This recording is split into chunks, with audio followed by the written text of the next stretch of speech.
الا ما دير معايا شي حل وتدخلني المغرب. خوتي المغاربه الله فرحوني كيما فرحتوا في هذا المونديال والمنتخب المغربي، كيما فرحكم المنتخب المغربي. الله يرحم لكم الوالدين الا ما تفرحوني انا. وتوصلوا لي هذا الفيديو لسيدي جلالة الملك محمد السادس ويفرحني ويدخل لي المغرب. قسما بالله الا فقدت الامل من كل شيء، فقدت الامل من كل شيء، وباغا ندخل المغرب. وصلوها للشوف تيفي، السفاره المغربيه في تركيا. المهم نتمنى منكم تفاعلوا معايا وتوصلوا لي هذا الفيديو. اقسم بالله الا كرهت راسي، دفعت بزاف الفلوس باش صيبت الباسبور، في الاخر ما كيقبلوش ليا لانه سوري.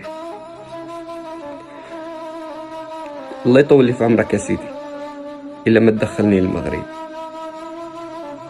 خوتي المغاربه قسما بالله الا كنموت على هذه الرايه، كنموت على هذه الرايه، وباغا ندخل الاراضي المغربيه ونعيش تما فيها، نخدم تما ونعيش تما. سيدي جلالة الملك محمد السادس كناشدك من تركيا الا ما تدخلني المغرب. الله يطول لي في عمرك ويخلي لك ما عز عليك. خوتي نتمنوا تفاعلوا معايا.